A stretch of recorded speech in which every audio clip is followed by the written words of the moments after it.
What's up? Ghost Fictions is here, and we're back again. This is the first part of a story where DxD universe reacts to betrayed Villain-Issei.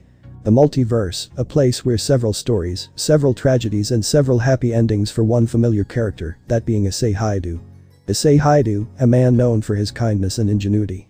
Yet he was treated with indifference, and the first trait that was seen by many was his perversion, causing him to be discarded.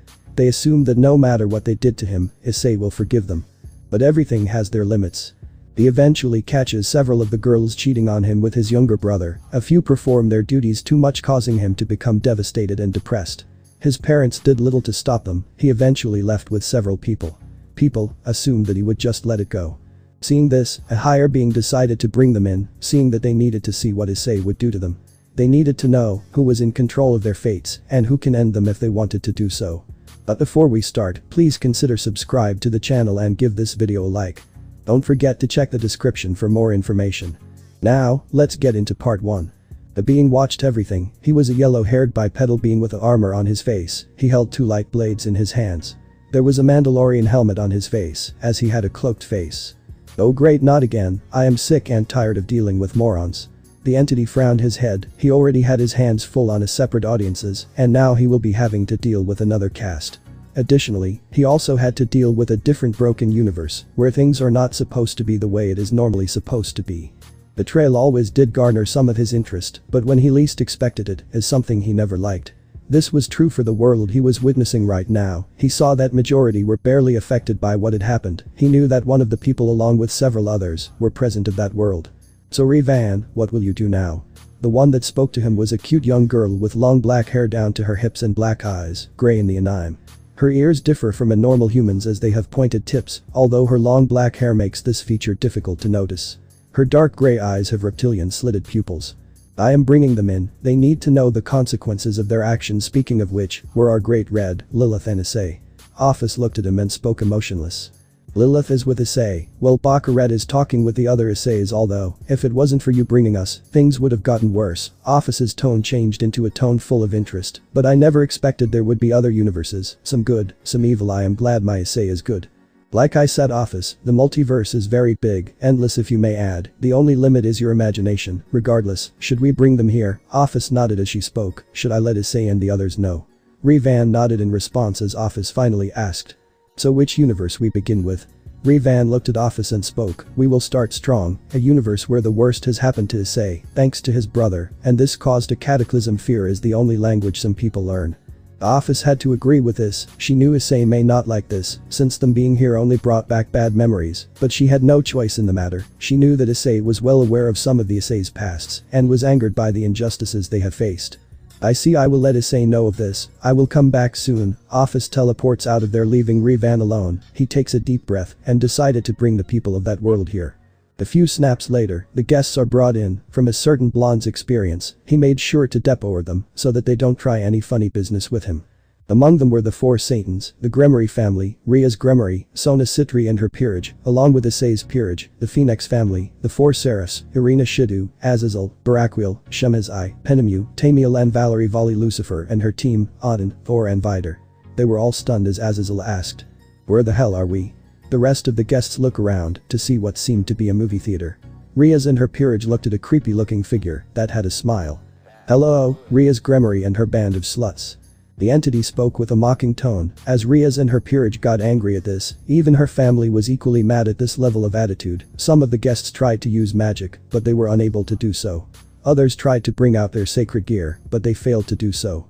See, you are powerless in this world. Most of you have been reduced to mere humans, powerless and weak regular humans. That is what you are. They can't use their sacred gears or their magic. RageRevan's words started to induce a bit of fear onto the audience. They were fearful on what RageRevan's intentions were, as the entity soon floated into the air and spoke. Allow me to introduce myself, beings of Draconic Deus world. My name is RageRevan, but you may call me RageRevan, and welcome to my theater. RageRevan spoke with a bow. As the guests were looking at him with fear or awe in their eyes, RageRevan then spoke. You see the theater in front of you. It will reveal the multiverse to you, several universes that will show you how important your pillar of the faction, Issei Hyoudou, is. Goro looked at RageRevan and asked, my son. Yes, the same son whose worth you misjudged for his perversion and chose his two siblings over him and gave them more attention while still caring for him. Revan looked at his siblings Ryu and Aika, both of whom flinched upon the cold tone that Revan had spoken in. Mickey then joined in. Hey, don't talk to my children like that. Revan ignored the woman and spoke. Then we have these girls who thought it was a good idea to go behind Issei's back and date Ryu, some of whom were even considering doing the deed with him. Revan gave a shivering glare to Riaz and her peerage, minus Kiba, as they were trying to avoid his stare due to fear. This revelation shocked many of the guests, especially some of them that haven't confessed or were still in a relationship with Issei. Why did you do this, Riaz? Riaz looked at the one who asked. It was Surzich's. He was in complete disbelief that Riaz would date behind his back as she spoke, because he is a pervert that only likes a woman for his body. This was agreed by all the girls involved in this that comprised of Akeno, Kaneko, Roswis, Zenobia and Asia. Most of which have not confessed to Issei yet. Irina and Ravel reluctantly nodded. They went on dates with Ryu, but they never liked him and couldn't feel the same as they did with Issei. The others now understood why he went missing. With RageRevan and the Alliance of Hell's attacks, they believed that they were the ones responsible for Issei's disappearance. They had doubled down on their search, along with Office, Lilith and Great Red, all of whom had gone missing. Now they know why he really went missing. Several glared at Riaz, while some looked at them with disappointment, others did not care for the situation much. Revan saw the plethora of emotions, as Vanillina spoke angrily. Riaz, why couldn't you tell him on the face if you did not want a relationship with him? Why did you have to break his heart like that? Mother Issei looked at his daughter with anger as he spoke. Do you realize what you did? Although, I am glad you did not take your relationship with him to the next level. But what you did can't be ignored. Revan glared at Issei for saying this along with some of the guests. How can you let this happen? The one who spoke was Yusaka. She was equally angered by what was going on. This was betrayal at its finest, as she looked at Kaneko and asked, you as well? The girls nodded, however there was a cold glare from the Yokai Queen. She was beyond angry at this revelation, as she coldly spoke. I hope you don't come begging to Issei when he does not want to be beside you. Yusaka looked away as the girls wondered what she meant. They believed that Issei would let it go and forgive them for not telling him about it. Kunu was equally mad at this. She herself wanted to burn them for what they had done. Meanwhile, Ingvild was questioning Asia, Zenobia, Ravel and Roswis. Since Issei was not here, she was the one in charge of his peerage, and she was beyond pissed on how they had the audacity to neither tell him or her about this. So all of you have been dating Ryu without consulting me or Issei. Is this true? The girls flinched from the Leviathan Queen's gaze. She was not happy with what happened. Asia then spoke. We did not want to deal with his perverted nature, and his brother was a. Ingvild cuts her off and speaks. What you saw in his brother that caused you to turn on your own king? Your lover, answer me, Ingvild shouted, the last part which caused the girls to flinch upon this, as Zenobia retorted. Asia is right, you know he is just a mere pervert, right, Ingvild? Then why are you so supportive of him? You are only saying this because you are the queen of someone who only cares for someone's body. Zenobia was unable to complete her sentence when someone loudly slapped Zenobia, causing her to almost fall on the ground. She looked at Ingvild, who had her hand raised. Ingvild, what the hell? Roswis exclaimed angrily. Everyone else was also stunned by Ingvild's action. Irina tried to calm the situation by speaking. Calm down, Ingvild. Calm down. You want me to calm down? This woman had the audacity to insult her very king, and Issei never tried anything with you. If he is someone that cares for your body over your own self, then why did you even choose him to begin with? You are telling me that you only wanted Issei because he is the Red Dragon Emperor. You are way worse than he is. Ingvild almost wanted to beat the crap out of Zenobia. She will never forget how much Issei struggled to save her, at a time she barely knew him. Especially when he opposed a literal primordial to save her. She decided to learn from Grafia, and she informed Issei prior as well, who agreed to this without hesitation. However, had she known of this, she wouldn't have hesitated to disrupt her training to be with her king. This was something that Grafia had taught her from day one, is that she has to be with her king. But despite this, she broke in that rule and blamed herself for that. Grafia also felt guilty, as she knew that Issei needed his queen, and she was the reason that they were held back. Zenobia touched her cheek, but she soon felt no pain. This was something that everyone noticed as Revan spoke. In this world you will feel no pain, although I would advise you to not use your powers here. Ingvild looked at him and gave a nod. She then asked with worry, is he alright? Revan shook his head and spoke, I fear not, he has been recovering. What's worse is that his parents support this level of betrayal. Many looked at Goro and Mickey in shock, as Goro denied it. We were not aware of this, we would never let this happen. The girls told us that they broke up with Issei because of his perversion. The boy got what he deserved. Had he not been a pervert, this wouldn't have happened. Several were appalled by this. They are so blind to what their son really is, not because they are not able to see it, but they only see it at a surface level. They fail to see what their son really is. Ryu then spoke with a serious tone. My brother shouldn't have been too much into women's breasts, otherwise if he did, he would not have been single. His arrogant tone made a few really angry, especially Ingvild and Yusaka. Surziches also was not a big fan of his brother, and now he had a disappointed look at Ria's. This was the one she had chosen as Issei's replacement. Ingvild then spoke seriously. That is where you are wrong. These girls may not love Issei, but I do, and I am not afraid to say this. I chose Issei as my king, and as his queen, I will serve him unconditionally. Ingvild spoke, not caring about what she said. Ryu had a frown on his face, as she is one of the few that loved Issei unconditionally and did not care what others say. She turned away while covering her red face, criticizing herself for even making such a public confession. Despite this, Ryu nodded. The girls came to him, not the other way around. RageRevan smiled seeing one of them confess her love for him. He knew that a very few of the girls still love him, but who knows what is present in the future for Issei. He may even bag some more unexpected visitors that have had interest in him. Regardless, there are some people I would like to bring as well. RageRevan snapped his fingers as some more people came. This was Issei, Ryu and Aika's oldest sibling Issei Hyoudou, along with Team Slashdog. Where are we? I was studying for my final project, Mary spoke with surprise. As she looked around, her expression soon changed into a frown seeing her parents and her siblings. However, there was no Issei. Why am I here? Ryu and Aika wanted to greet their sister, but a glare from the oldest sister. She was not having any of it as Mickey greeted her daughter. Hello Mary-chan. Where is Issei? Mary was quick. She left her family because of what her siblings were. The only one she loved was Issei, and her love may be too much, but she still loved him regardless. However, same couldn't be said for her siblings. She was sick and tired of their attitude, but she hoped that one day they could change. Well, Mary narrowed her eyes upon hearing this. They must have given more attention towards Ryu and Aika, like always. She looked at them and spoke. I am really not surprised at this. She soon turned her attention to RageRevan and spoke. I believe you know where my brother is, or are you clueless like my parents? RageRevan sighed as he spoke. No, I am not, and I would advise you to show some respect. RageRevan's tone made Mary nod, as she spoke with a tone of apology. Sorry, just came to know my brother was ignored. It is really frustrating to know that this happened again. Oh, let's just say things are much worse than what it was before. Mary Team Slashdog that was also present were confused by this. They couldn't feel their sacred gears, rendering them mostly powerless. RageRevan took some time to explain what had happened. Needless to say, Team Slashdog was angered by this, especially Suzaku, who was glaring at both Akeno and Barakwheel for letting this happen. She would talk to Akeno once this is all over. However, Mary was beyond livid by this. She lashed out in pure fury. You cheating skanks, you all have some nerve of playing with my brother's feelings and toy with him. If you did not like him. Mary looked at the others, well, Ria's and the girls that dated Issei behind his back, as she looked at the supporters. And you bloody supporters, just because my brother is a child, is that why you let this happen? Mary's angered words made many fearful, especially those that knew of her reputation as Almari, the supernatural killer. Mickey tried to defuse the situation as she spoke. Mary, please calm. Mary cuts her off and screams, calm down. You want me to calm down? They think I should forgive them because they went behind my brother's back to date Ryu and their loved ones. They treat him as a child, thinking he will forgive and forget. They are taking advantage of him. Mary's anger was well known, such that even her own parents were fearful of her wrath. RageRevan narrowed his eyes and released a calming energy, as Mary seemed to be a bit more calmer. She looked at RageRevan and spoke with a tone of gratitude. Thanks, I would have lashed out with this. RageRevan nodded as he spoke. No worries, their thoughts of treating Issei like a child and taking him for granted will backfire heavily, cause he will fight back. Trust me when I say this, things will only get worse for them. RageRevan's words made many scoff, thinking that Issei is not the type to harm them, while some of the mature cast are worried for what Issei meant.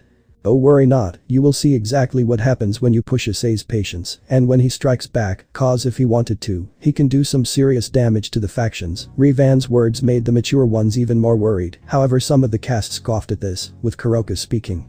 He does not have the guts to hurt anyone. Many agreed to her words. Some wanted to speak against this. However, RageRevan spoke. Trust me, Kuroka, you and the majority of you have made their biggest mistake. You will soon realize, if Issei wanted to, he could become a threat to the factions. So much so, even RageRevan would be a saint compared to this Issei. RageRevan's words made everyone confused, while those that truly cared for Issei worried, as Mary spoke with concern. Can I please meet him? I want to make sure my little brother is alright. They may see him as a child, but his heart is still hurting. Ingvild, Valerie and Yusaka agreed to this, along with some others that walked forward due to their true care for Issei. Among them were Azazel, Lefay, Arthur and Biku and a few more. Mary was surprised by this. She assumed that no one cared for her brother and broke his heart. She looked at Ingvild and asked, "So you all really care for my little brother?" Ingvild walked forward and spoke, "Yes, I remember him saving me from Nyx, and I will never forget that, not because of these idiots." The others agreed to this, causing the supernatural killer to smile genuinely with happiness. "I see." They all looked towards Revan and spoke, "Fine, you all can meet him in the intermission." Revan's words made many smile. They were happy about this. However, as someone would speak, that would ruin the mood. "I also wish to see my pawn. I need to punish him for Riaz." The one who spoke, however, she was met with a glare from Mary, as she spoke coldly. "Finish that sentence. Gremory, I dare you. There is one thing you should know about me, is that I cherish my brother Issei. Word of advice, stay away from him, otherwise you will regret it." Riaz in her peerage was shivering at this. Surziches tried to speak in defense, but was stopped by Grafia, who only gave a glare to him. Her parents also tried to speak, but Revan beat it to them. "I actually have good news for you, Mary, and bad news for the Gremory family." Revan snaps his fingers, and a pouch is formed on his hands, as he threw it at Riaz, who caught it. She opened it and looked in horror. The pouch was soon dropped on the ground, revealing 8 evil pieces, but upon closer inspection they seemed drained. "Wait, are those?" Mary asked with surprise as Revan responded, "Indeed, that was his evil pieces. However, examine it. You will find out something else." Ajuka stepped forward and took one of the pieces, and was shocked by what he witnessed. He then spoke, "There is no magic." "You're kidding, right?" Surziches spoke with disbelief, as Ajuka shook his head. This meant one thing, that the magic went somewhere, but where? Riaz and the rest of the Gremory family was shocked by this revelation. They had no idea about what was going to happen. If you are wondering, yes, Issei survived the procedure, and yes, he can now use power of destruction. Worry was now starting to brew among the devils and the other people as well. However, this caused concern with Ingvild, as she was worried that she may not be his servant anymore. She then asked, "But if he removed his pieces then?" Revan cuts her off and speaks, "You need not worry, he can survive without it." Ajuka and the other Satans were not happy with this, however they were powerless to stop him in any way. Despite this, they wanted to speak out, as Revan spoke. "He is alive, and he has the power of destruction. However, the pieces in his peerage is useless, and the Issei Hyoudou peerage has been officially dissolved." The words caused complete shock in the 5 girls that were in his peerage, that being Roswis, Zenobia, Asia, Ravel and finally Ingvild. The Leviathan princess was completely devastated upon this, as Revan spoke, "Right now, the pieces are useless, and I shall remove them." Revan motioned his hands and 2 bishops, 1 rook and 1 queen. Ingvild tried to reach out to them, but she couldn't. Tears fell from her eyes, as Mary hugged her to calm the Leviathan princess down. Revan then crouched to her level and spoke. "You may be seated, and I give you my word, you can meet him and ask him about his decisions. It was actually his own choice to do this, and you can meet him during the intermission. But I think we should start with the viewing." Ingvild looked at him with tears in her eyes as she rubbed it. She soon was helped by Mary as they all headed to their seats. Mary and those that supported Issei sat away from those that still think of him as a child. Her parents and other siblings were saddened by this, but they had no choice. Mary was distant from them for a very long time. The guests eventually settled down in the theaters, as Revan spoke. "Before we begin, this will show a reality where if Issei wanted to do serious damage, he can do it." Revan spoke as many still disbelieved this, however those that were worried for him were concerned on what will happen next. "Before we begin with the viewing, there is something you need to know about this Issei, alright?" The audience nodded intently as Revan explained. "The first difference that you will notice, Issei is not the pillar of the factions, it is actually Dai, who is Ryu in the audience. This is one major difference you will notice throughout this viewing." Revan's words made many surprised by this. It was not enough that Issei was not the pillar, but it was Dai, however they wondered what kind of a person he was. Additionally, this also meant that those that were in Issei's peerage were worried, while Ingvild was fearful by this implication. This meant she belonged to Ryu and not Issei. The second thing is that Mary, or the child that was supposed to become Mary, does not exist, since she died during her miscarriage. As a result, she does not exist. Mary was pale upon hearing this, while the Hyoudous were devastated. She did not even exist in this world. They did not know she did not exist. Mary, herself, was horrified that she does not exist in this world. As Revan added, "Your existence was an anomaly, a good one in fact. In many of the realities, Issei is supposed to be the only child. As a result, his siblings don't exist, unless you consider Asia." The audience was even more stunned by this revelation. While Mickey and Goru held their children with sadness, they were even crying, knowing that Issei is their one and only child. They were starting to realize that in many worlds, many of their children don't exist. The third thing that happened in this reality is that Issei did not have the best life in this world. You will know as the viewing goes on, and before we begin you too might want to join the viewing. The audience looked at the screen as a magic circle opened up revealing Office. Along with her was a girl that looked slightly identical to Office. She wore a similar yet slightly different outfit and a ponytail. This was Lilith. Lilith walked towards Mary, catching her off guard. She sniffed the air, creeping the older sister out. She then speaks with a childish voice. You smell like Issei Hyoudou-san. Lilith does not know who you are. Tell Lilith, who are you? Mary looked at Ingvild and Azazel for answers. As they nodded that she was safe, Mary then introduces herself. My name is Mary, and I am Issei's older sister. Mary introduces herself to Lilith, who nodded. She soon sits on Mary's lap, catching her off guard. Office approached her and spoke. So you must be Issei's older sister. It is nice to meet you, Mary. Mary responded with the same tone as she spoke. You too, Office, as she soon seated next to Kunu, who greeted her the same. Mary did not see any reason to fear Office like many do. While rest of the audience were pondering on what developments are going to happen, RageRevan then started the viewing. Soon enough, the title screen showed up, that being Issei Hyoudou, Book of Conceptual Records. Issei looks down at the party that was happening. This was due to the sealing and defeat of the Beast of Apocalypse, known as tragedies 666. This was due to the party happening at the Hyoudou residence. Everyone was present, from majority of the faction leaders to his friends. He noticed the Occult Research Club, Student Council, and several of the other faction members as well. He was holding a glass of Diet Coke, watching down. Honestly, why do I even bother? Issei asked with a disappointed sigh. Why is my brother so depressed? Mary asked RageRevan, who did not respond, making her nervous. She looked at Lilith and Office, both of whom also had frowns on their faces. Their answers will be shown soon, Mary, and you will not like them. RageRevan's words made those that cared for Issei made even more worried. Mary was having an idea, and she hoped that her siblings haven't fallen too far. This party was for Issei, that is what many would think. However, that was not the case. It was for his younger brother Hyoudou, the bearer of Crom Cruach. Every single girl chose him to be his lover no matter what happens. They think that he was the hero that fought their battles and defeated the Beast of Apocalypse. Oh, how wrong they were. Issei was the one to fight all their battles, but every time, Dai took the credit for the battles. No matter how much he talked about it, many refused to believe it. So much so, that they considered him to be nothing but a liar and a deceiver. One might even think that he was hated among the factions. The audience were flabbergasted by this revelation. They were looking at Ryu in shock, who vehemently denied what he had done. He never thought that Dai, or his counterpart, would fall this low, such that he would take the credit of his own brother's actions. Ingvild was pale, knowing that she must have been eventually into his peerage, something that she loathed even more, knowing that her love was for Issei and Issei alone. She looked at RageRevan, who only looked away in response, making her understand what she meant. Mary was controlling herself, while Office and Lilith were looking at Ryu with anger. They knew that he is the reason why Issei was suffering, in both timelines. However, there were questions amongst the audience as Ajuka asked. Wait, if Crom is alive, then how can he be sealed inside of a sacred gear?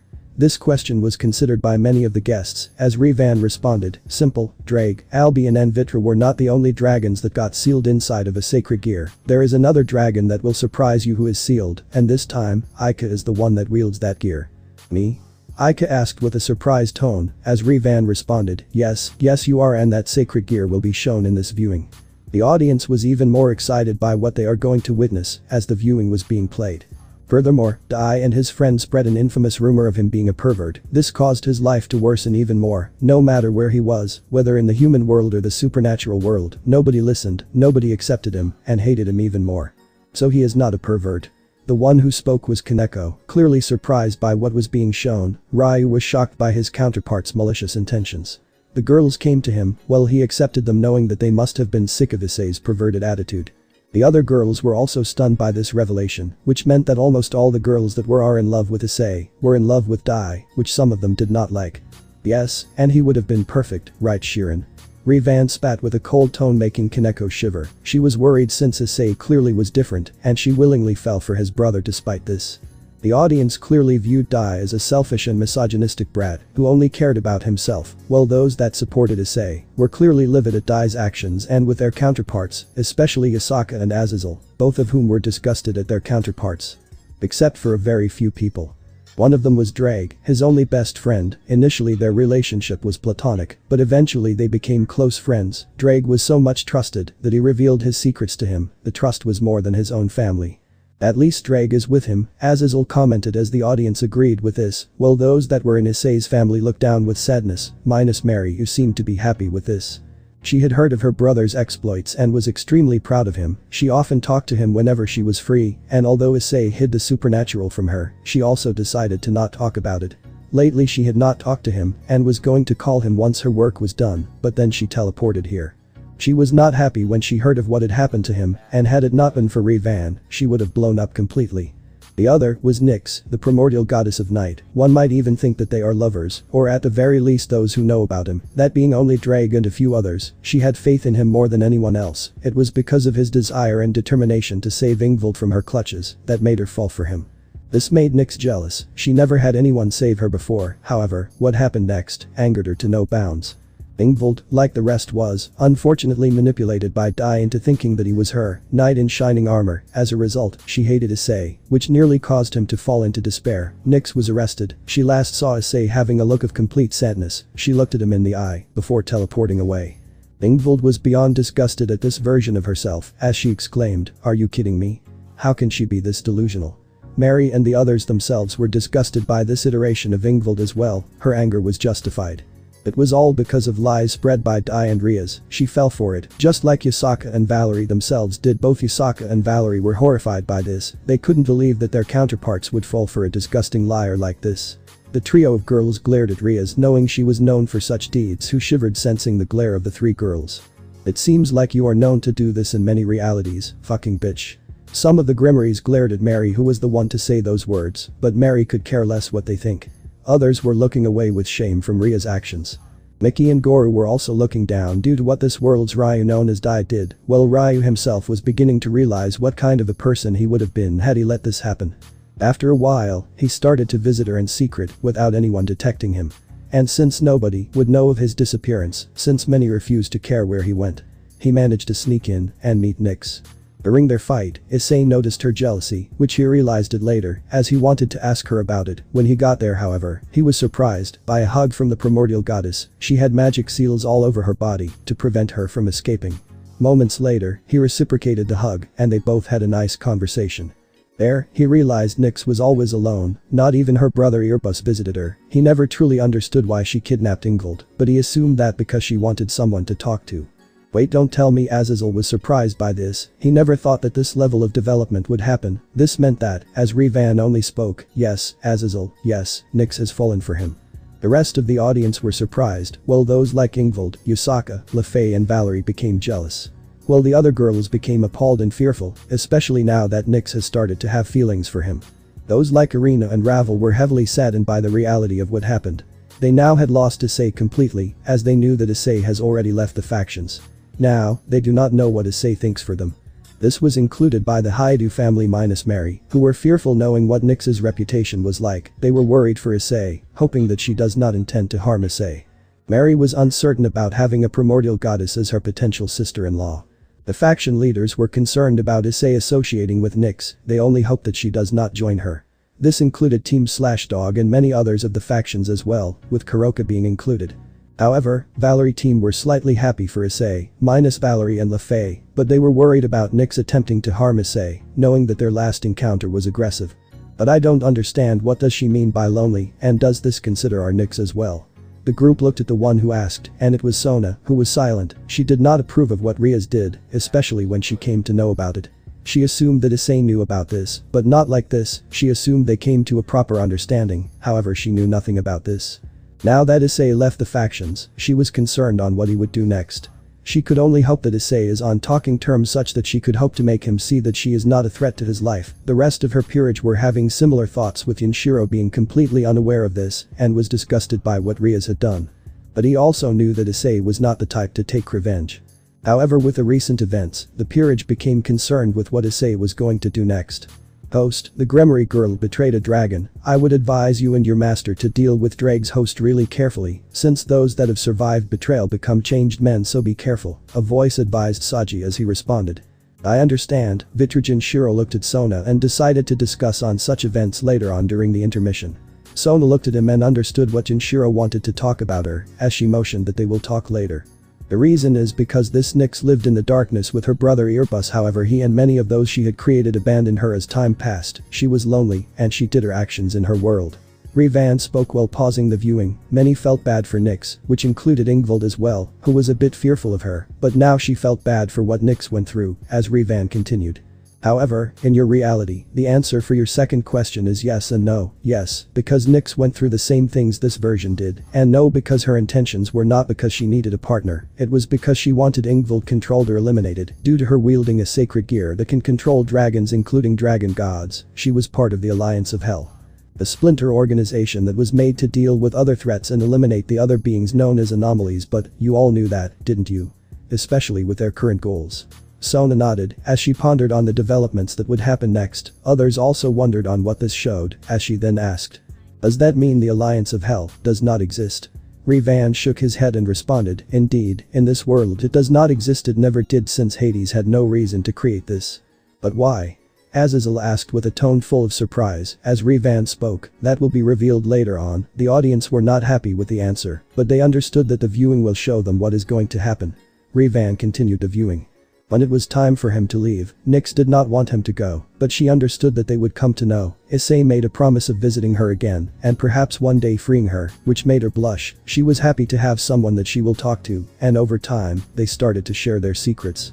As time passed, she was angry and disappointed in the factions and the girls, especially Ingvild, and hated Dai even more, and time again, she started to fall for Issei, and one day, she would confess to Issei. I don't blame her, even I am not a big fan of this version of that brat. Azazel spoke as many agreed to his words. They were now starting to hate Dai, even Ryu was also starting to hate Dai.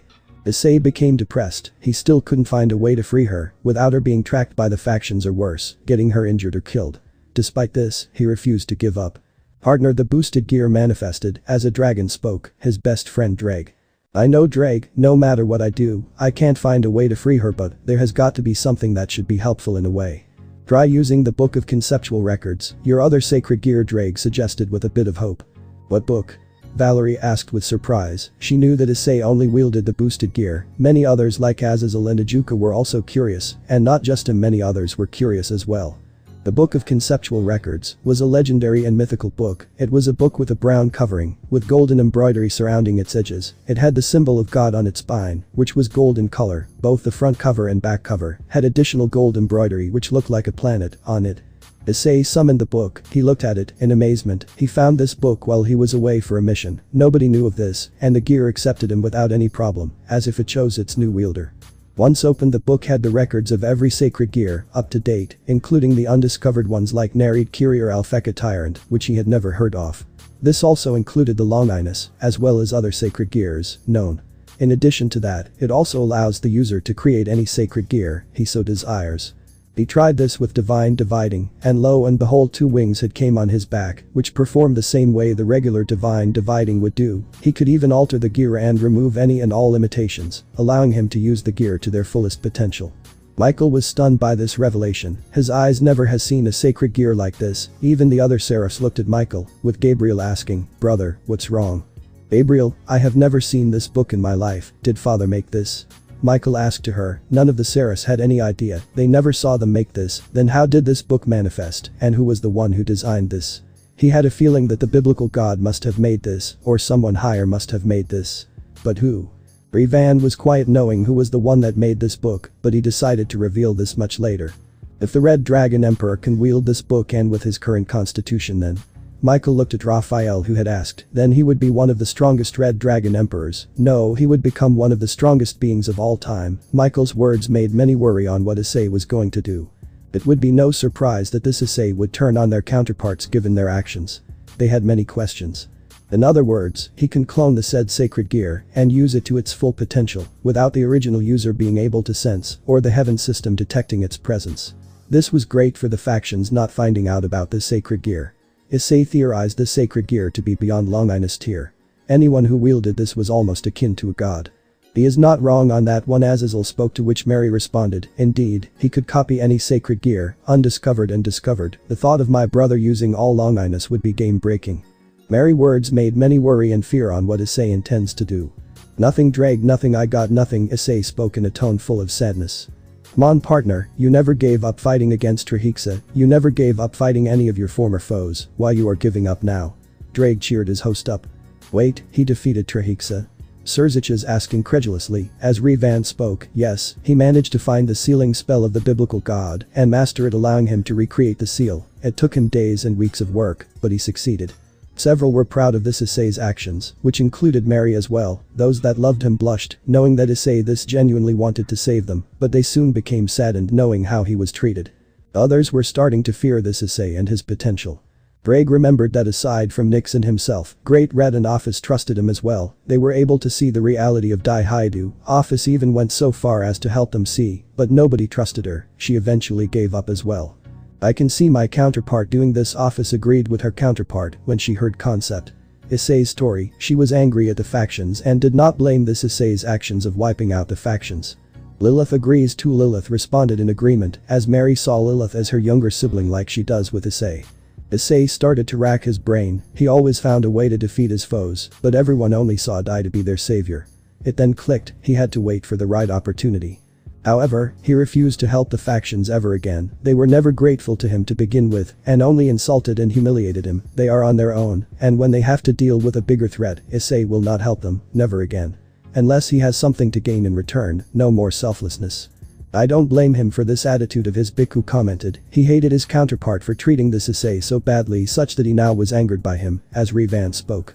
Oh, it will get worse, trust me. If Issei wanted to do some real damage, he is going to start it within the next chapter. Revan's words brought in some fear among those that betrayed him, while those that truly loved him were saddened by this change of his. I have an idea. Issei spoke with a tone of seriousness. Partner, are you sure of this? You know they live in your house, right?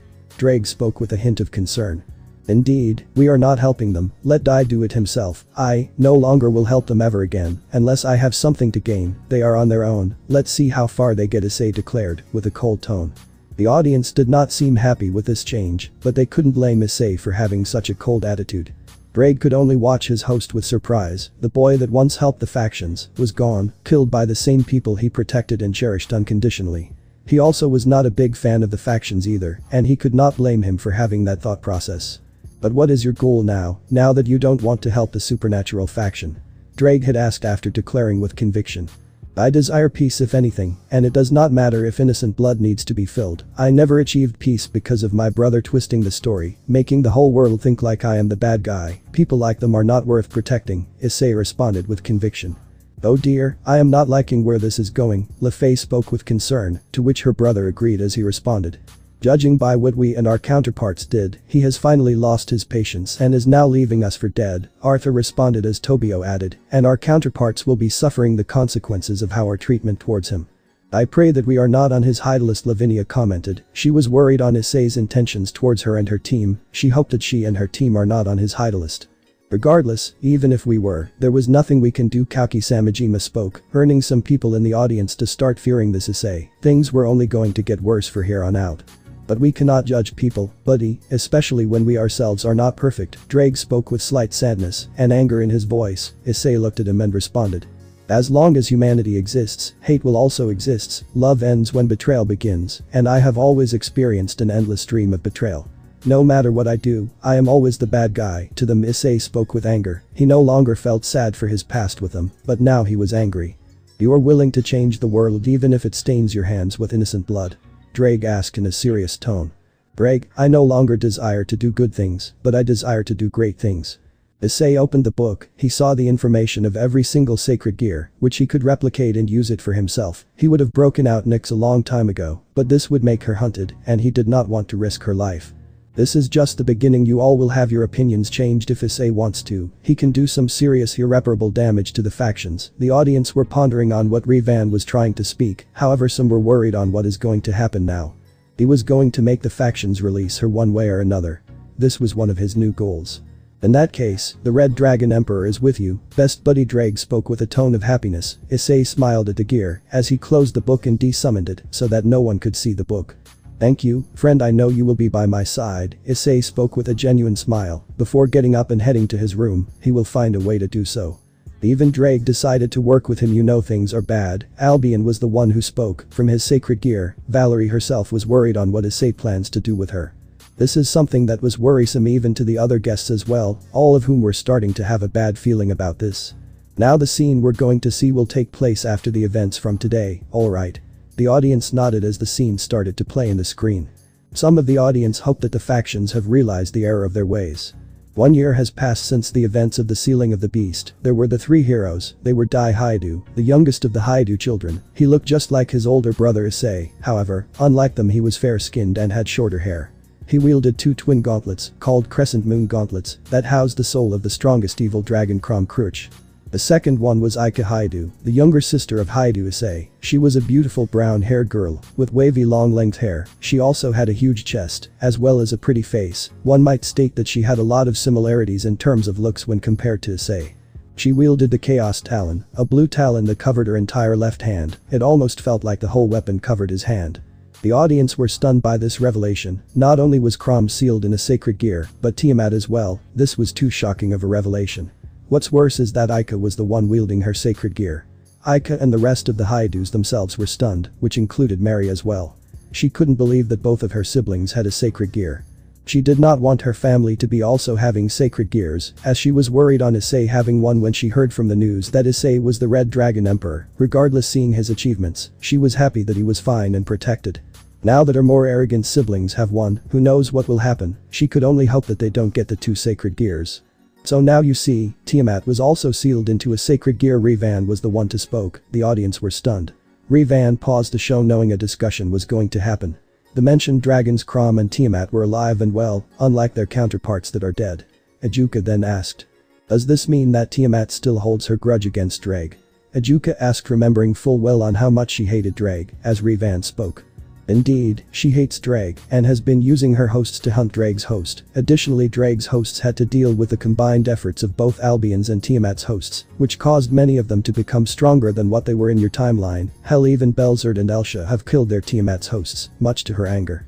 RageRevan explained, causing many to be surprised by this. Additionally, it made sense why Issei was so strong beforehand. The fact made some of the guests start to fear him even more, especially due to his pasts, and the fact that he was even more hunted than their Issei, not knowing that this Issei hid his sacred gear from the world. However, as time passed, like Drag and Albion, she mellowed down and only resorted to not killing them. However, there was still animosity between the 2 hosts. The audience sighed in relief, with RageRevan speaking. Additionally, several Isseis have faced Tiamat and have either defeated her, thus enslaving her, or have killed her. Wait, he killed her, enslaved her? Azazel asked, surprised as RageRevan spoke. He was hunted and attacked by Tiamat. The scuffle resulted in one of the 2 outcomes, that being either she is killed or enslaved by Issei. However, in the case of Issei's defeat, Tiamat forces him to look for her treasure, and she even makes sure to make it as hard as possible for him. Many of the audience frowned on Tiamat's attitude, especially her manipulative attitude and cold nature. They knew dragons were attracted to shiny things like treasure, but this was on a new level. And finally, the third hero, Valerie Lucifer, was described to be a slim young woman of below average height. She has long, white hair which curls slightly at the ends, with 2 bangs framing her face and reaching down to her chest. Her hairstyle's most distinctive trait is a short upward ponytail, obtained by gathering and tying the hair covering her forehead. She has large blue eyes and a curvy, voluptuous body, with large breasts. I kind of look different, Valerie commented, as many others agreed to this as well. All 3 were considered heroes, but one of them was an outstanding hero. However, 4 months, an entity had attacked them. He was a bald-headed being with blue-haired marks that had a blue tattoo on his forehead. He was 2 meters tall in height. He had a metal jaw and wore skin-tight red-colored body armor draped in a half-cape of black cloth.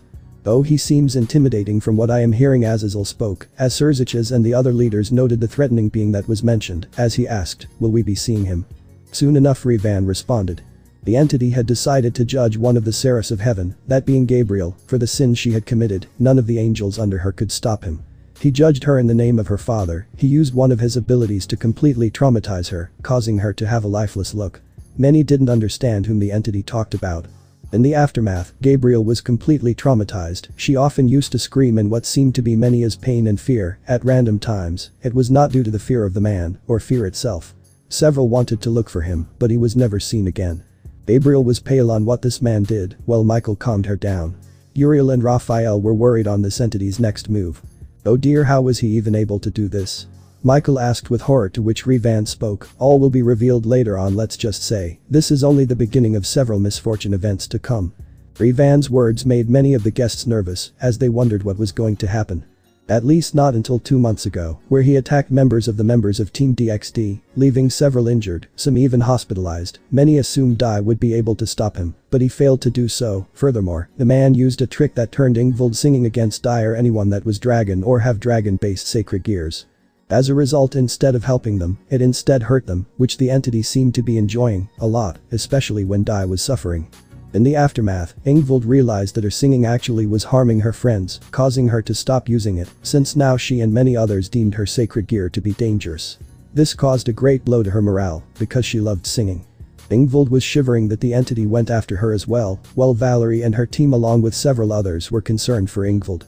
Mary had a gut feeling that something was wrong, and whoever this entity is, they are only attacking members of Team DxD, but why? The scene changed to many leaders had gathering here in the conference room, that being from different factions. From the devil's side, it was the four Satans, Serzich's Lucifer, Seraphol Leviathan, Ajuka Beelzebub and Falbium Asmodeus. They were accompanied by Graphia Lucifuge, Serzich's queen. From the angels' side was Archangel Michael, Seraph Gabriel and Seraph Raphael. They were accompanied by their escorts Griselda Quarta and Irina Shidou. From the fallen angels' side were the current Governor General Shemazai, along with cadres Azazel, Barakwil and Numu. From the Yaokai side were Queen Yasaka and her daughter Kunu. From the vampires, it was Ilmenhide Karnstein and Valerie Teeps. From the Norse side were the All-Father Odin, his wife Freya, their sons Thor and Vidar, as well as the Valkyrie Gondel, who was Roswiis's grandmother. From the Greek side was god of lightning Zeus, goddess of marriage Hera, god of the seas Poseidon, virgin goddess of the hunt Artemis, and finally the Greek god of messages Hermes. From the Hindu side, there was one member of the Trimurti, that being Shiva, along with his wife Parvati, and the god of thunder Indra, along with Shiva's escort Mahabali. Although he hated being in the same room as Indra, he had to tolerate him for a few hours.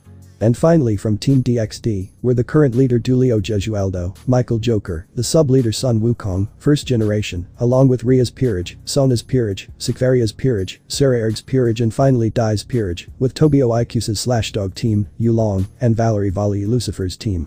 It seems like the attacks are so concerning that all of us are here, Serzich's spoke seriously, to which the other leaders were also present.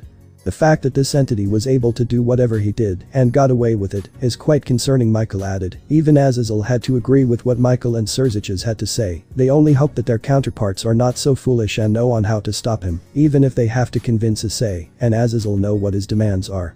Azazel muttered to Yasaka, who listened to every word, it is going to be hard to get Issei on their side. After what they did, Yasaka agreed to this as she responded, yep, and let's just hope our counterparts know what they have to do. As this was going on, the other leaders were discussing. As Odin spoke, it seems like our counterparts don't realize that Dai is the fraud. Serzich's agreed to this and responded. And with how they have been treating that Issei, I doubt he would work for them. He did state that he won't work for free. Michael also added his own words, indeed, and he would demand for Nyx if Issei is even mentioned in this meeting. But brother, would they even care considering their treatment of them? Gabriel asked, to which Michael responded, I highly doubt they would, but if they would, getting him to their side is going to be a major task. Many of the guests agreed to Michael's words, as RageRevan smiled. If only they knew how easy his request was, and what paranoia and desperation can do. Is everyone here? Serzich's asks, gaining nods from most of them. In that case, let us begin. I think you are familiar with the bald man's attack that had happened in the span of 2 months, right? Serzich's asked with a grim tone. We all are, Serzich's. He took down the DxD team like they were like mere children. Azazel spoke with an annoyed tone. He was not happy with what had happened. I am not going to lie, I can't blame my counterpart for being angry. The fact that he was able to do that showed that the threat they are facing is not to be taken lightly, Azazel commented, to which he added, but the fact that he is blind to lies shows that he has dug his own grave now. I fear what this threat is planned for Grigori and the other factions.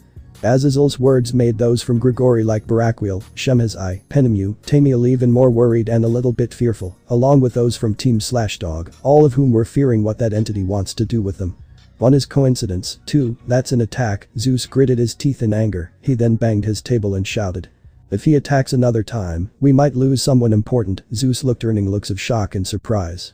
The audience flinched upon hearing the anger in Zeus's voice. While most of the guests were unaffected by the anger, some were a bit fearful. Understanding the situation, Michael spoke, trying to calm Zeus down. We understand the situation, but shouting will not help clear the matters, Lord Zeus. Michael's words managed to calm them down, while Zeus apologized for his actions, with his pantheon calming him down, just to make sure. I tried dividing his power, but it did not work. Vali spoke with an irritated tone, she hated losing to him. This garnered everyone's attention. Wait, my divine dividing did not work. How? Valerie asked, completely confused, as the audience looked at RageRevan, who only responded with one word. Spoilers: the audience were not happy, but they had no choice but to comply with RageRevan, since they knew that they will be getting their answers soon enough. He did not even fight against us seriously, we were just mere children to him. Dai spoke with a frustrated tone while clenching his fists. Those that cared for Issei were furious on this fraud taking credit for Issei's deeds, while Ryu was angered at his counterpart's actions. He knew that Dai is the worst version of himself. The hiatus looked down in shame, minus Mary, who was controlling her anger. He has somehow dealt with us, but even then, I did not sense any will of him to fight against us, despite us losing to him. Sun Wukong spoke seriously, causing Dai to grit his teeth in anger. This being was able to possess an angel, use telekinesis and throw the DxD team around like they were rag dolls, and use music of Miss Leviathan against you. He is not to be taken lightly, Athena spoke while pointing to the DxD team. I am sorry, had I not allowed him to mimic my songs, none of this would have happened. Ingvild spoke while putting her head down, she was guilty for being responsible for it. It's not your fault, Ingvild, don't beat yourself for something you had no control on. Vali spoke while putting her hand on her, trying to calm her down. Albion agreed to her carrier's words, however, Tobio did not have a look of tranquility. It was after he saw a recording that belonged to another of man's fight that it happened with someone he never expected. Valerie and Ingvild looked sad in seeing how things have become. They remembered their counterparts treating Issei badly, and without him helping, things have already started to go south. Same emotions were felt in the rest of the theater as well. Some started to regret treating Issei as a child, knowing that without him, they wouldn't get to where they were today. Many of you might not believe, but the only one that was able to face off against a man was Issei Hyoudou. Tobio spoke, surprising many. Everyone refused to believe that Issei would fight against him, let alone tie with him. You're kidding, all he does is get in everyone's way. Vali exclaimed angrily. Valerie was livid by her counterpart's words. If it was not for Issei, she may not have even defeated her grandfather, at least not alone. She frowned seeing how far her counterpart had fallen. Well, Yusaka, Kunu, Ingvild and Mary hated this Valerie's words. Azazel, the rest of Vali's team and Team Slashdog frowned on Valerie's words, especially Lavinia, who not only hated on how her counterpart was, but also how someone she deemed as a little sister acted. No, take a look. Tobio showed the video recording.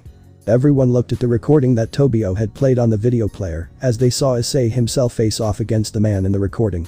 The audience were curious as to what they will be seeing in the recording. The scene changes to the recording where Issei was facing the entity. So you are the one that is getting in my way, huh? The man spoke from the screen, with Issei looking him dead in the eye. Issei removed a book, and from that 2 pair of wings appeared on his back. This was divine dividing. The man chuckled watching this, as he asked. Divine dividing, huh? The gear of that girl, what makes you think that would work? The man taunted Issei, however he was unaffected. It might just work, who knows, it is just that Vali doesn't even have access to the full potential of the gear. I managed to unlock it. Issei spoke seriously, he then asked. Does he mean that? I still have to work on my divine dividing. Valerie wondered as she remembered that she managed to gain even more of her divine dividing's abilities. Azazel then answered. Maybe, Issei knows something about your sacred gear. The book does unlock its maximum potential, Azazel commented, as many of the audience seemed to agree with Azazel's words. Does this mean, even our sacred gears have not completely been maxed out? Tobio asked, in response to which Azazel added, I have a feeling, but this viewing will show us that. What should I call you? Do you have a name? Call me Malak, and today is going to be your end, Issei Hyoudou. Malak spoke with a grin, despite it not being visible. Well, at least we got his name. Surzicha spoke, as the rest of Team DxD and the leaders all look at the one who was responsible for the damage. I just hope that our counterparts can deal with him in the future. Auden added, to which their hope was increased, since Issei was the one fighting him. Not knowing why he was fighting him. Very well, then Malak, don't blame me for what happens. Balance break. Issei entered into his balance breaker. It looked just like Vali's own balance breaker. Malak tried to use telekinesis, but Issei had a simple dagger on his left side that nullified the powers. Auden and the other gods were nervous seeing the blade. They had a bad feeling about the blade. Azazel took notes on the dagger that seemed to gather his interest. He wondered what exactly the blade was. He looked at RageRevan, who explained. That blade is called the Mortis Blade. It has a powerful venom comprised of strong god-slaying magic, capable of killing gods. This was Issei's first original sacred gears. One stab from this blade, and it could be lethal towards a god, even kill them. RageRevan's words made the audience wonder what else they will be seeing soon enough. Is that why we were on the edge? Odin asked while rubbing his beard. He looked at Thor and Vidar, all of whom agreed will be a problem if they get injured by it. So is it similar to any longinus?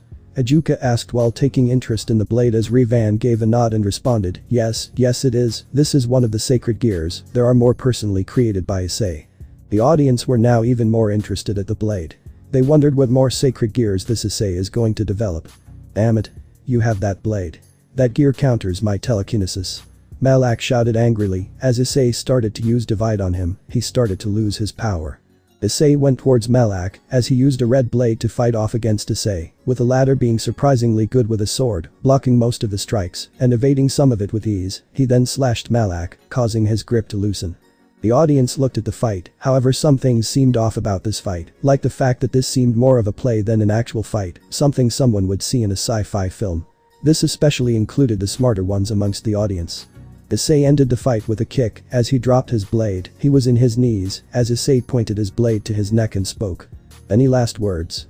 Just to see you. But that Malak started to glow, forcing Issei behind. He then escaped a while later. There was no Malak or his blade with him. Issei looked at this and gritted his teeth and exclaimed. Damn it. Issei flew away using the wings. After Malak had escaped, the recording then stopped. Okay, that was a decent fight, Jinshiro commented as some of the audience agreed. They also noticed that the emotions of them seemed to be too exaggerated, as opposed to what a normal fight would look like. The lackluster fighting was the first thing they noticed, and this was followed by their too exaggerated dialogue.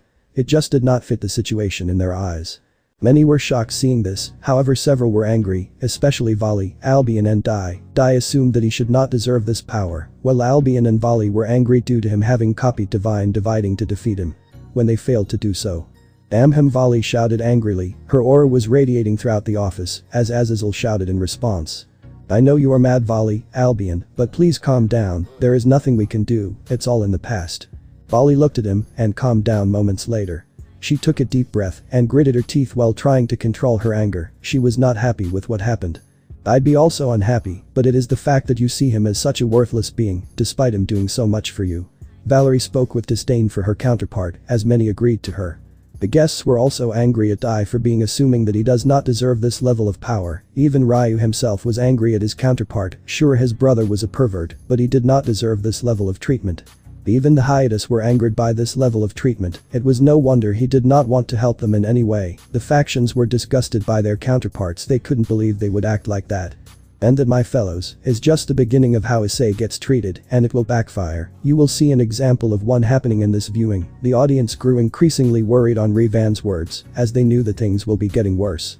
It seems like the brat is hiding his true strength. He is more than what he is. Odin spoke while rubbing his chin. His tone was calm, but he was worried about his strength. All this time, he was hiding it. And there was no change in the system. He was able to copy one of the Longinus and its abilities, not to mention, that book allowed him to copy the gear. We don't know what that is. Michael spoke with annoyance. He was not happy with the fact that Issei had a Longinus like that, without him coming to know.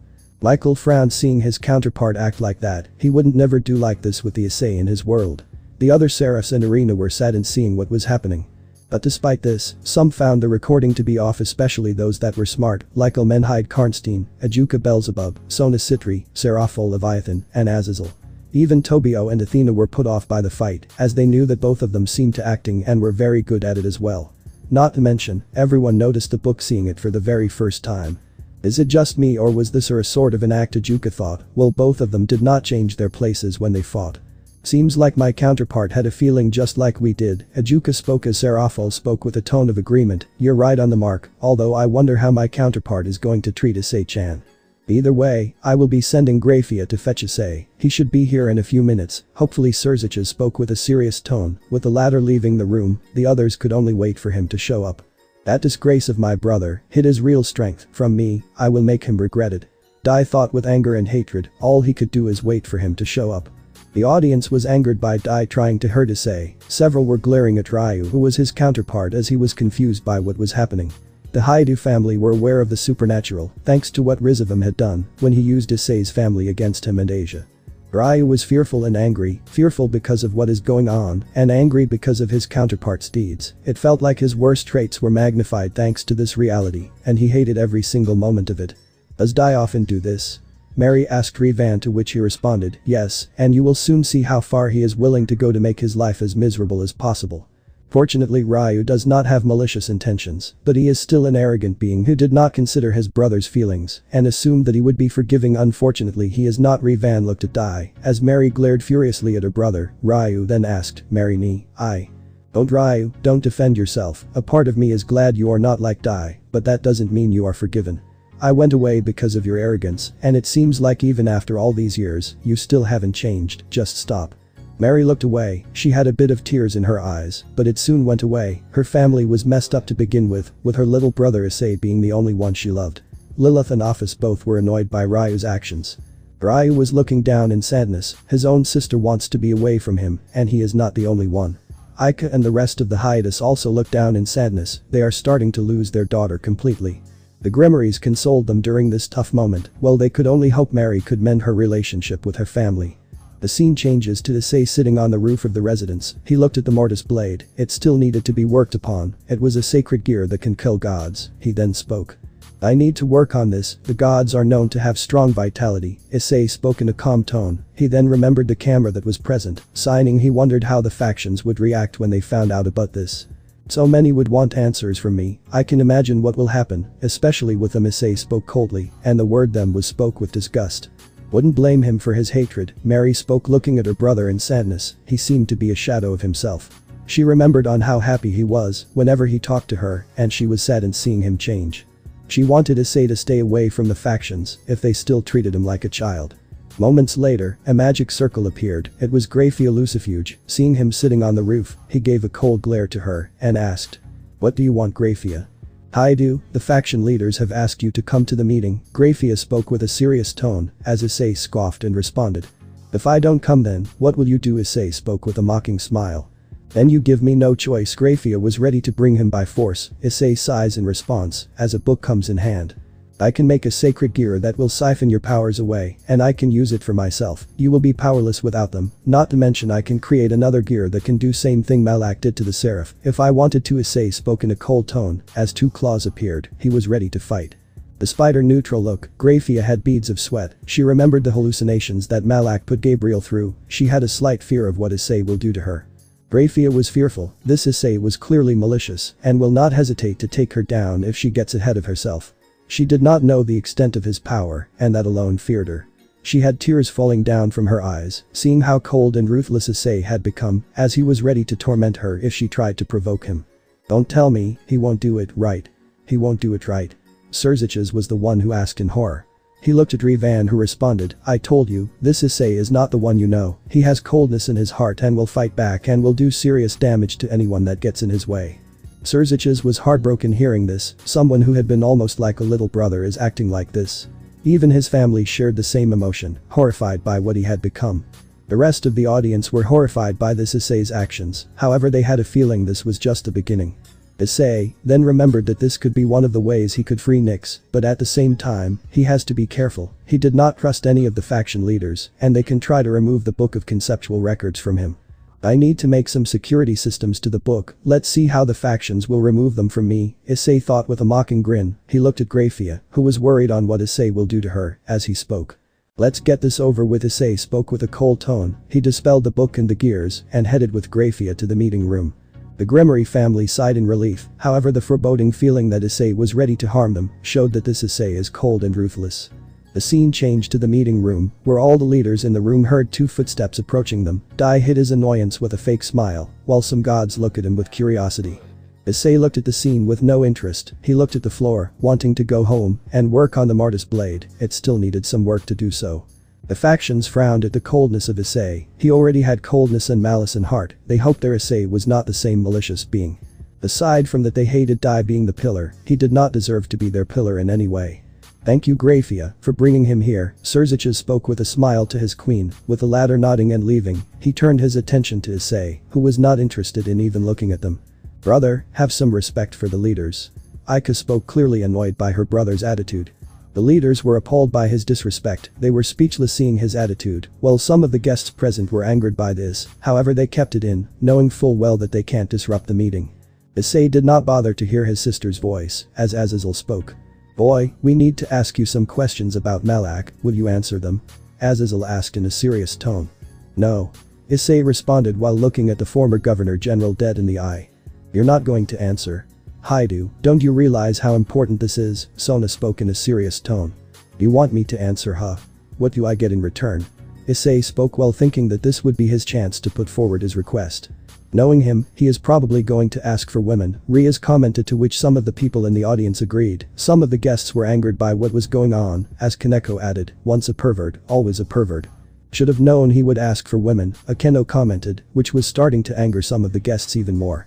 However, Revan cuts her off before a tirade could happen, to which Revan responded, this Issei is not perverted like yours once was, he is anything but the Issei you knew, and you can thank your counterpart and the counterparts of the people in this theater for that.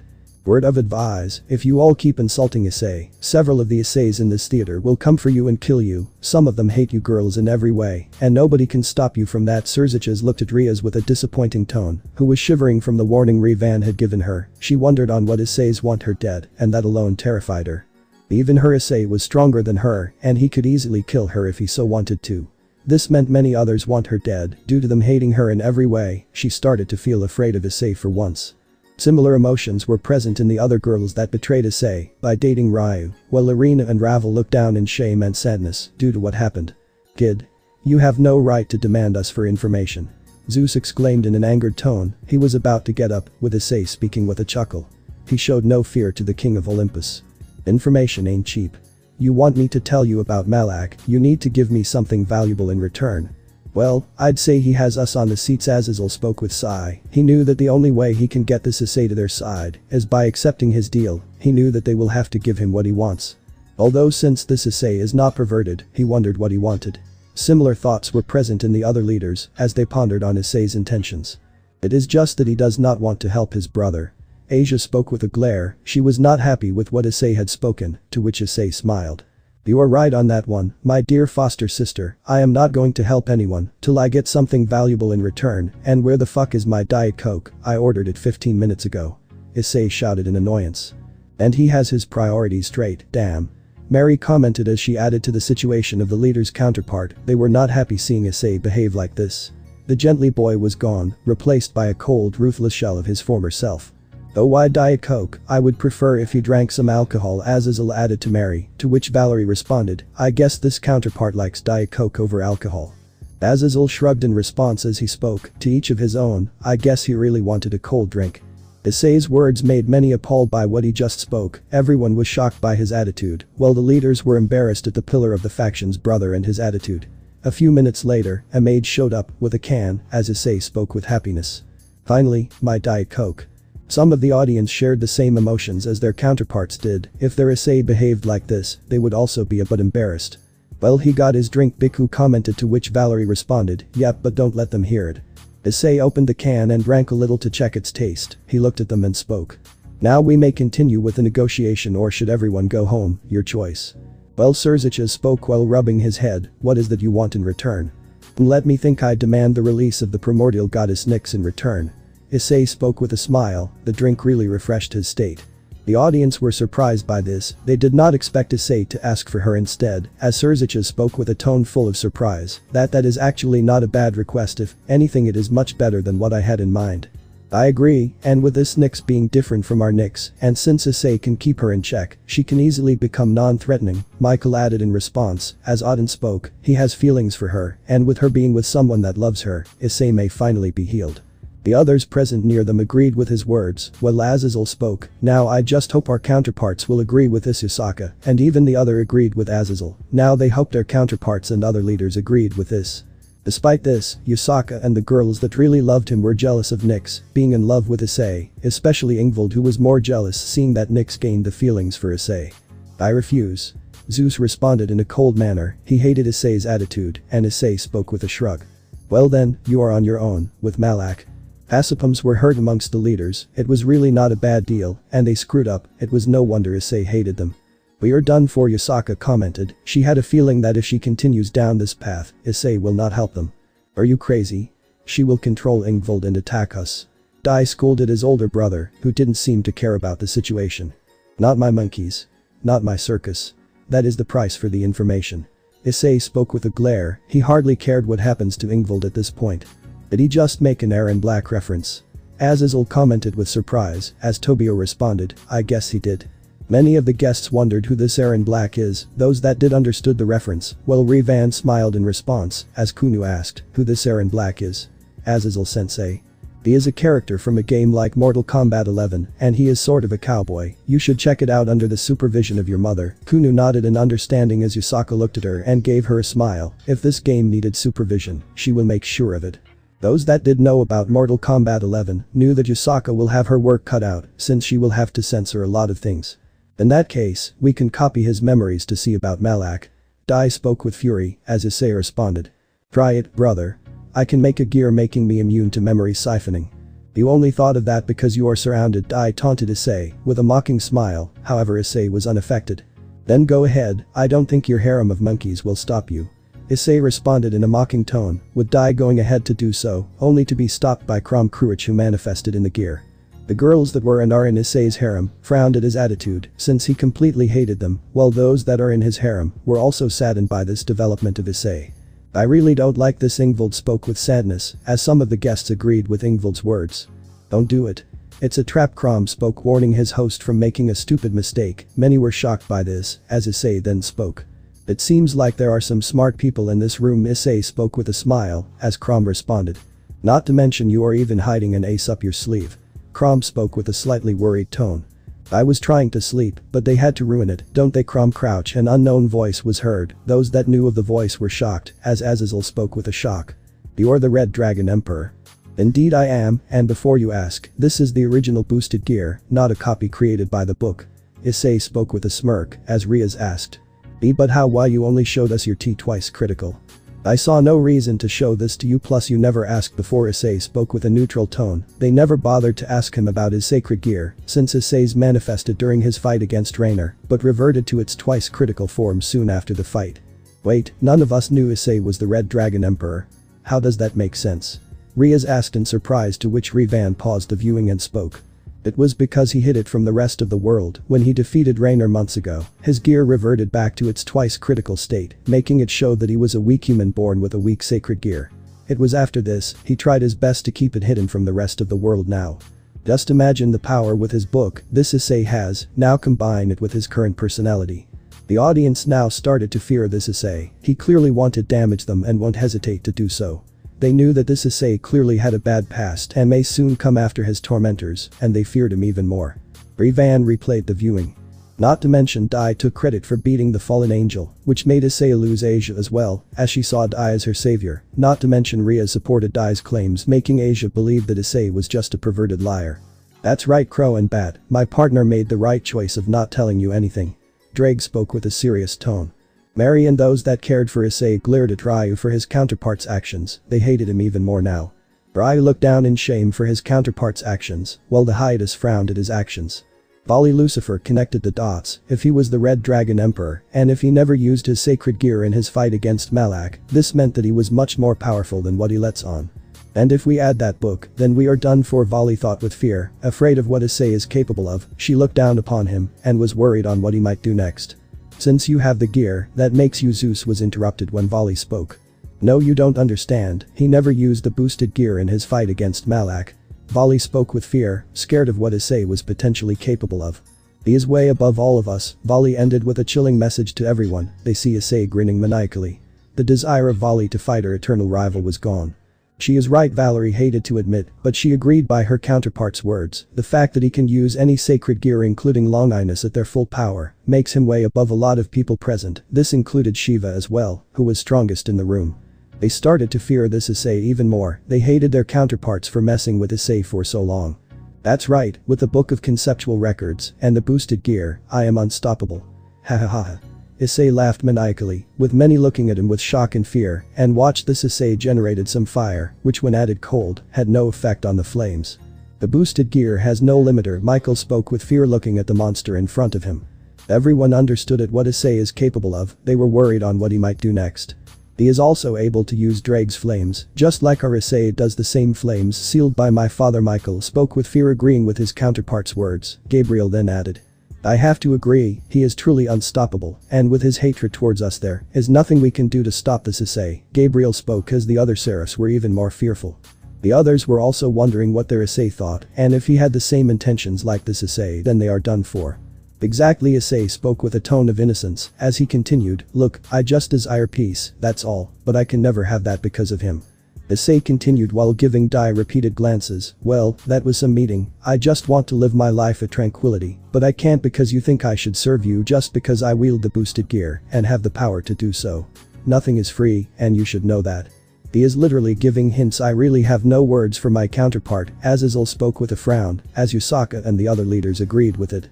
And worse, my counterpart is dating my fraud, I really hate my counterpart, Yusaka spoke with anger in her voice, she can't imagine what would happen if Issei did not meet her, she would be eternally grateful to Issei, no matter what happens.